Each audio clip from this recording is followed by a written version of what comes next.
You know that feeling, right? Like you're just swimming in information, trying to figure out what's really important, especially with these big, complex systems. It can feel, well, overwhelming. And that's why we do the deep dive. You bring us the sources, all the reading and research you've gathered, and we dig into it together. The mission is always to cut through that noise, find the key insights, the surprising bits, and get you right to the heart of it. Real understanding, not just more data. So today we are tackling something absolutely fundamental, foundational to life itself, nutrient cycles. We've got this stack of material you sent over laying out how the basic building blocks of life get recycled constantly. And the main characters in this whole drama, according to these sources, microbes, tiny organisms running global shows. Yeah, that's the common thread, definitely.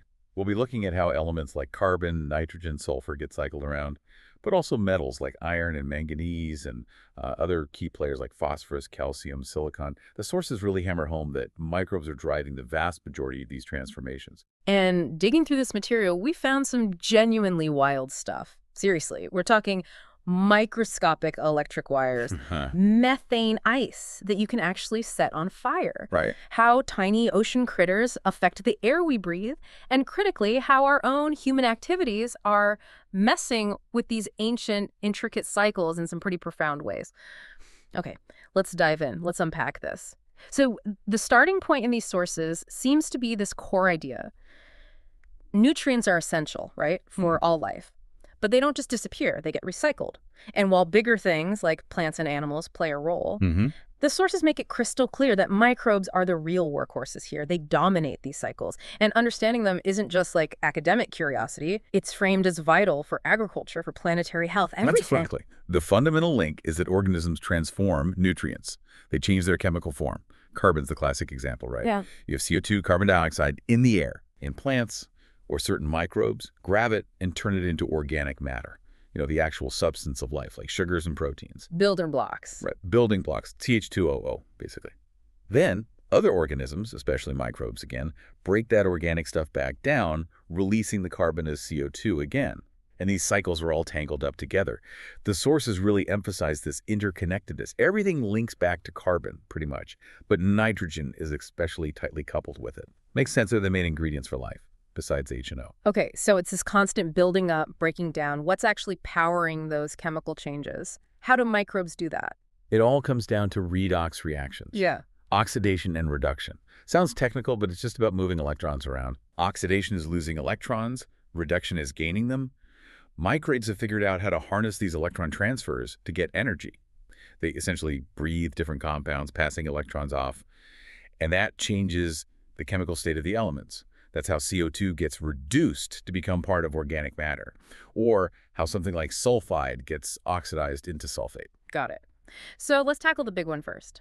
Carbon. Everyone sort of knows about the carbon cycle, but where does all the carbon actually live on Earth based on these sources? Well, the sources point out something interesting. The overwhelming majority, like vast amounts of carbon, are locked up in rocks and sediments. Think limestone, things like that. Okay, but that's not really moving around much. Exactly. On human timescales, it's pretty static. The active carbon, the stuff cycling relatively quickly, that's in land plants, obviously, and in dead organic matter in soils, humus, they call it. Right. And then there's the CO2 in the atmosphere, and a huge amount dissolved in the oceans. Those are the dynamic reservoirs. And the movement, the flux between them is key. Photosynthesis plants on land, tiny microbes in the ocean, pulls CO2 out of the atmosphere. You're taking it in? Yep. And respiration, animals breathing, microbes decomposing stuff, puts it back. And the single biggest pathway for getting carbon from dead things back into the atmosphere is CO2. It's microbial decomposition, hands down. So that covers the typical cycle with oxygen around. CO2 in organic stuff breaks down back to CO2. But what happens in places without oxygen, like swamps or deep lake mud? Yeah, anostic environments. That's where the carbon cycle gets, well, even more interesting, maybe a bit weirder. Different microbes, different processes take over. And a really major player there is methane, CH4. Methane's a big part of the carbon story in these oxygen-free zones. But it's also, and this is crucial, a really potent greenhouse gas. The sources state it's like over 20 times more effective at trapping heat than CO2, molecule for molecule. Wow, okay. It's mostly made by a specific group of archaea ancient microbes called methanogens. And then it's consumed usually where oxygen is available by other microbes called methanostrophs. And this leads us to one of those wild facts you teased. Methane hydrates, what on earth are those? Right. The sources describe these as enormous quantities of methane gas trapped inside ice-like crystal structures. Think frozen water cages holding methane molecules. They're found underground, under the seabed, especially where it's colder under pressure. Frozen methane. Yeah, and the sources even have this picture of it, like a chunk of ice that's literally burning. It's concentrated fuel locked away. Hmm. But the key thing is they're sensitive. Change the temperature, change the pressure, and they can destabilize, releasing the trapped methane. Yeah. The sources mentioned seeing methane bubbles streaming out of shallow coastal sediments when the water temperature just goes up by a degree or two seasonally. And these hydrates also fuel unique ecosystems. Like deep-sea cold seeps, you get these mats of microbes that have figured out how to live off the methane, often by linking its consumption to using sulfate. Okay, fascinating. Let's go back to those oxygen-free zones, like lake bottoms. How does decomposition work there if they can't just use oxygen for respiration? It's like a microbial assembly line, a whole community working together. Big, complex stuff like plant fibers, cellulose, proteins. First gets broken down by one group into simpler bits, sugars, amino acids, fatty acids, monomers. Right. Then fermenting microbes jump in. They take those monomers and break them down further, producing things like smaller fatty acids, alcohols, hydrogen gas, H2, and CO2. But here's where it gets tricky and where a really cool concept called syntrophy comes in. Some of those breakdown steps, especially fermenting the fatty acids and alcohols, are actually energetically, well, uphill battles for the microbes trying to do them. Meaning they don't get enough energy out of it. Or sometimes the reaction actually requires energy input on its own. The chemistry just isn't favorable. The sources point this out. The change in Gibbs free energy, G, is positive under standard conditions. So how do they survive doing it? They absolutely need a partner. That's syntrophy, meaning feeding together. They need another microbe right there beside them that rapidly consumes one of the products they make. Often it's hydrogen gas, sometimes acetate. Ah, so the partner clears away the product. Exactly. By keeping the concentration of that product, like H2, super low, the partner effectively pulls the first reaction forward, making it just slightly energetically favorable, a negative G, so the first microbe can eke out a living. Wow, they rely on each other completely. It's obligate cooperation. Neither can make a living alone in that step. The sources give a fantastic example, the termite hindgut. Termites. Yeah, you got microbes in there breaking down wood fibers, which produces hydrogen, but that hydrogen would build up and stop the process. So other microbes, either methanogens making methane or acetogens making acetate, gobble up that hydrogen instantly. Keeping the whole wood digesting factory running. Precisely. And the acetate produced by the acetogens. The termite itself absorbs and uses that as its main energy source. It's a partnership powering the whole system. That's incredible microbial teamwork. Okay, let's shift gears to nitrogen, another absolutely vital element. Yep, nitrogen's everywhere, makes up proteins, DNA. But like carbon, its form matters. It exists as nitrogen gas, N2 in the air, which is most of our atmosphere, but most life can't use it directly. Then there's ammonia, NH3, nitrite, NO2, nitrate, NO3, and nitrogen locked up in organic matter. Lots of forms. And the sources lay out 5 key microbial processes that shuffle nitrogen between these forms. First, nitrogen fixation. That's taking inert N2 gas from the air and fixing it into ammonia, NH3, a usable form. Only certain specialized microbes can pull this off. It's biologically expensive work. Okay, bringing new usable nitrogen into this system. Right. Then ammonification, that's just the release of ammonia when organic matter decomposes, simple recycling. Then nitrification, this is usually a 2-step process. Oxidizing ammonia first to nitrite, then nitrite to nitrate. Typically happens in soils with oxygen. Nitrate. Plants like nitrate. Yeah, they do. But nitrate is also easily washed out of soil by water, or it can be lost through the next process. Denitrification. Going backwards. Kind of. Denitrification takes nitrate and reduces it back to various nitrogen gases, N2, but also nitrous oxide, N2O, and nitric oxide, NO, sending fixed nitrogen back to the atmosphere. This happens in anoxic conditions. So denitrification, sometimes good, sometimes bad. Yeah, exactly. It's essential in wastewater treatment for removing excess nitrogen pollution. But in farm fields, it means lost fertilizer, which costs money and can cause pollution elsewhere. And crucially, denitrification is a major source of that nitrous oxide, N2O. N2O again. You mentioned it's a potent greenhouse gas. It's extremely potent. The sources say around 300 times more powerful than CO2 at trapping heat, pound for pound. Oof. Okay, what's the 5th process? That's ANAMX. Stands for anaerobic ammonia oxidation. It's a relatively newer discovery. Certain bacteria can take ammonia and oxidize it, using nitrite as the electron acceptor, directly producing N2 gas, all without oxygen. Where does that happen? It turns out to be really important in places like sewage treatment plants and in oxygen-depleted zones in the ocean. Another key way nitrogen gets cycled back to N2 gas. Okay, carbon, nitrogen. Let's do sulfur. Sounds like it might be even more It complicated. has its complexities, definitely. Lots of different oxidation states. The key ones are sulfide, H2S, that rotten egg smell, which is the most reduced form at the two. Got it. Elemental sulfur, SS0 at state 0, and sulfate, SO42, the most oxidized form at +6. The oceans are just loaded with sulfates, a huge reservoir. So two major microbial transformations again, sulfate reduction. Microbes, especially in anoxic sediments, breathe sulfate, reducing it down to sulfide, H2S. And that sulfide is toxic stuff. It is, yes. But in sediments, it often reacts immediately with metals, especially iron, to form insoluble metal sulfides like pyrite, FeS2, fool's gold, or just black iron monosulfide, FeS. That's why anaerobic mud is often black. It actually locks up the toxic sulfide. Then the opposite process, sulfide and sulfur oxidation, taking H2S or elemental sulfur and oxidizing it back up to sulfate. This can be done by chemolithotrophs, microbes that eat inorganic chemicals using oxygen. Okay. Or, interestingly, by anoxygenic phototrophs, photosynthetic bacteria that don't produce oxygen using light energy in places where there's light, but no oxygen. And this oxidation, it can make acid. Oh, yes. Oxidizing elemental sulfur produces sulfuric acid, H2SO4. Yeah. This can dramatically lower the pH. The sources mention this is sometimes even done intentionally in agriculture to acidify soils that are too alkaline. Wow. Okay, what about sulfur in organic The compounds? sources highlight one called dimethyl sulfide, DMS. They say it's the most abundant volatile organic sulfur compound in nature. Where does it come from? Mostly the oceans. It's produced from precursor compounds made by phytoplankton, tiny marine algae.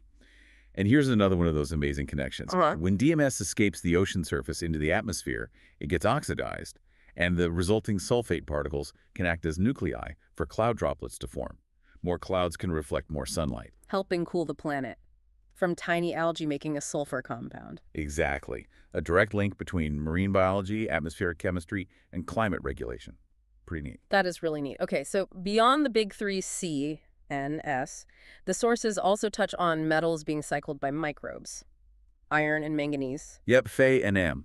These metals cycle between soluble reduced forms F2 plus and M2 plus and insoluble oxidized forms, basically rust-like minerals containing Fe3 plus and M4 plus. Soluble versus solid. Right. And those solid oxidized forms, those iron and manganese oxides, are surprisingly abundant in sediments and soils. The sources point out they're actually really important electron acceptors for microbes living in environments where oxygen runs out. So microbes can breathe rust. Essentially, yes.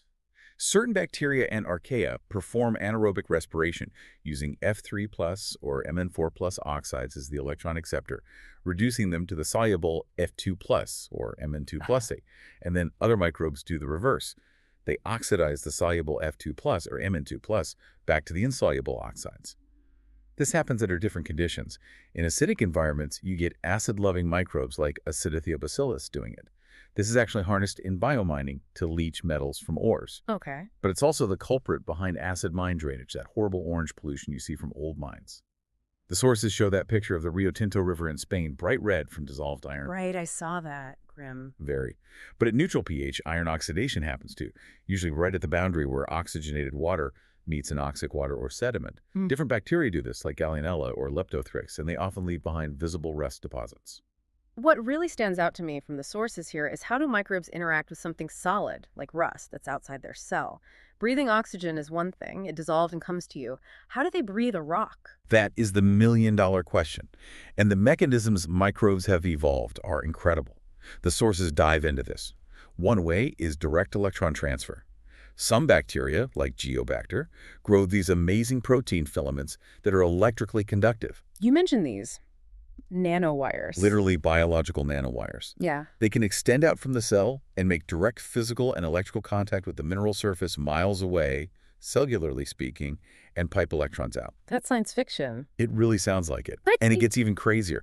The sources describe these long filamacous bacteria discovered in marine sediments. They can conduct electrons over distances of more than a centimeter. A centimeter, that's huge for bacteria. It's enormous. They basically act like living cables, linking sulfite oxidation deep in the sediment where there's no oxygen to oxygen reduction right at the sediment surface, centimeters above. A whole microbial electrical grid. Another strategy they use is extracellular electron shuttles, or DES. Yeah, small molecules they release outside the cell. These molecules act like little electron taxis. They pick up electrons at the cell surface, diffuse over to the insoluble mineral acceptor, drop off the electron, and then potentially diffuse back for another load. Nature's rechargeable batteries. Kind of. The sources mention that humic substances, complex organic molecules common in soils and sediments, can naturally act as these shuttles. And sometimes the microbes make their own specific shuttles. Yes, exactly. Shigella, another metal-reducing bacterium, makes and secretes flavins, like FMN, and Pseudomonas aeruginosa, which can cause infections. It makes a blue pigment called pyocyanin. The sources explain this acts as an electron shuttle, and in diseases like cystic fibrosis, it actually helps the bacterium steal iron from our bodies by reducing it using this shuttle mechanism. It's part of what makes it pathogenic. Wow, so it's a tool for them, but bad news for us. These mechanisms, nanowires, shuttles, are just mind-blowing. When they oxidize metals, though, they make solid stuff. Doesn't that clog them up? They have ways around that, too. Many of these metal-oxidizing bacteria create structures to deposit the oxides away from the main cell body. Gallionella makes those characteristic twisted stalks of iron oxide. Leptothrix forms hollow tubes or sheaths. The cell lives and grows, leaving the mineral waste behind. Clever. Okay, let's quickly cover the last few the sources mentioned. Phosphorus, calcium, silicon, especially in the ocean. Right. Phosphorus, super important, often the nutrient that limits growth in freshwater lakes. The sources bring up an interesting form. Phosphonates. These are organic phosphorus compounds, but they have a direct carbon-phosphorus bond, a CP bond. Is that unusual? It's much tougher to break than the usual carbon-oxygen-phosphorus bonds found in most biomolecules like DNA or ATP. So not all organisms can access the phosphorus locked up in phosphonates. And this connects to something the sources called the marine methane paradox. Remember the methane hydrates? Well, there was also this mystery of methane showing up in oxygen-rich surface ocean waters where it shouldn't last long. Right, it should get eaten quickly. Exactly. The sources suggest that the breakdown of a specific phosphonate compound, methylphosphonate, by certain marine microbes is likely the source of this paradoxical methane. It links the phosphorus and carbon cycles in a way people hadn't realized. And calcium and silicon? Used for shells and structures? Precisely. Tiny, single-celled marine organisms. Coccolithophores make beautiful, intricate plates out of calcium carbonate, KCO3, basically chalk. Foraminifera also make KCO3 shells. And diatoms, another type of algae, build stunningly complex cell walls out of silica SiO2 glass. Like little glass houses. Exactly. And because these organisms are so incredibly abundant, their activity has a massive impact on ocean chemistry. When they die, their shells and skeletons sink, carrying carbon and silicon down to the deep ocean. That's a huge part of the biological pump, moving carbon away from the atmosphere. Plus, making calcium carbonate actually uses up carbonate ions and releases CO2, which affects the ocean's ability to absorb atmospheric CO2 and makes the process sensitive to ocean acidification. Diatoms influence the whole silicon cycle in the ocean. Tiny organisms, huge geochemical roles. Okay, so we've painted this picture of incredible microbial machinery running these fundamental cycles, but then the sources shift gears pretty dramatically. Yeah, they pivot hard into the human impact. The Anthropocene, as it's often called. The sources make it very clear that human activities, especially since the Industrial Revolution, are altering these cycles at an unprecedented rate and scale. And they highlight a few specific areas. One is mercury, which isn't a nutrient. Why focus on that? Because microbes transform it in ways that are critically important and dangerous. Mercury, Hg, gets into the environment from things like burning coal. It often ends up in water as inorganic mercury, Hg2 plus here. Okay. But in anoxic sediments, certain microbes, including some sulfate reducers, iron reducers, and methanogens we've already talked about, have the genetic toolkit to add a methyl group CH3 to it, converting it into methylmercury, CH3Hg+. And methylmercury is the really bad stuff. That's the really bad stuff. The sources stress it's a potent neurotoxin, it's soluble, and crucially, it biomagnifies. Meaning it builds up in the food chain. Exactly. Little critters absorb a bit, bigger things eat lots of little critters.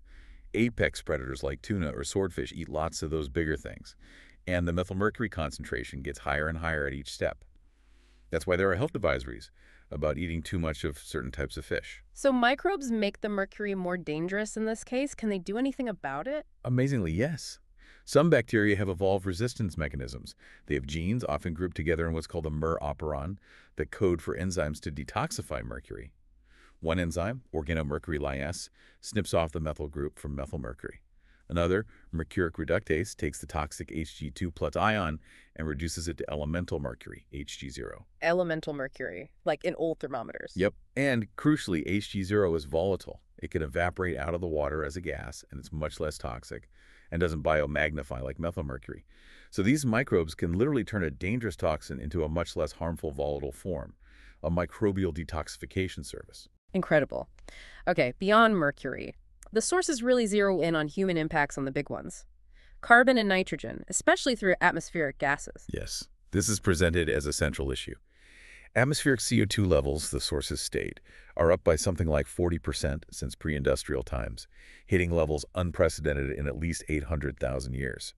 That CO2, plus rising methane, CH4, and nitrous oxide, N2O, primarily from human activities, are trapping more heat. The greenhouse effect on overdrive. Driven by. Primarily burning fossil fuels for energy and transportation, and land use changes like deforestation, which releases stored carbon and reduces the planet's ability to absorb CO2.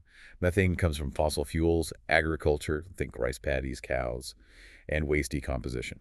N2O, largely from agriculture due to fertilizer use. And the sources talk about the oceans buffering this, taking up a lot of the heat and CO2. They have, yes, absorbing maybe a quarter of the excess CO2 and a huge amount of the extra heat, which has slowed down the warming of the atmosphere, thankfully, but it comes at a cost to the oceans themselves. Oh, so? Well, warmer surface water is less dense, so it floats on top, creating more stratification. This makes it harder for nutrient-rich, deeper water to mix upwards, which can reduce phytoplankton growth at the surface. Less phytoplankton means less CO2 uptake, potentially weakening that biological pump that sends carbon deep. Okay, so less productive oceans on the surface. In some areas, yes. Plus, the warning is expanding oxygen minimum zones, or OMZs. These are areas naturally low in oxygen, but they're getting bigger. Animals can't survive there, but anaerobic microbes thrive. Like the denitrifiers. Exactly. More denitrification and anamics means more nitrogen gas return to the atmosphere, potentially limiting productivity elsewhere, but also producing more N2O, that potent greenhouse gas. A feedback loop. And then there's ocean acidification. This is the direct chemical consequence of the ocean absorbing all that extra CO2. CO2 dissolves in water to form carbonic acid, which lowers the pH. Making the oceans more acidic. Precisely.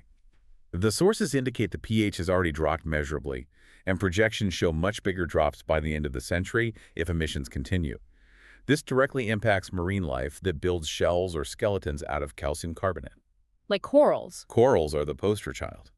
Lower pH reduces the availability of carbonate ions they need to build their skeletons. The sources cite studies, like on the Great Barrier Reef, showing even small pH drops significantly slash calcification rates. The outlook presented is stark. Continue on this path, and coral reef ecosystems might literally dissolve or just cease to function as we know them. That's sobering. What about those methane feedback loops you mentioned earlier with warming? Yeah, the sources flag this as a major concern. Warming temperatures, especially in the Arctic, which is warming much faster than the rest of the planet, are thawing vast areas of permafrost. Permanently frozen ground. Exactly, holding immense amounts of ancient organic carbon. As it thaws, microbes decompose that carbon, releasing potentially huge quantities of CO2 and methane into the atmosphere, which causes more warming, which thaws more permafrost, a dangerous positive feedback. And the hydrates? Same potential issue. Warming ocean waters could destabilize methane hydrates on the seafloor, releasing large amounts of methane.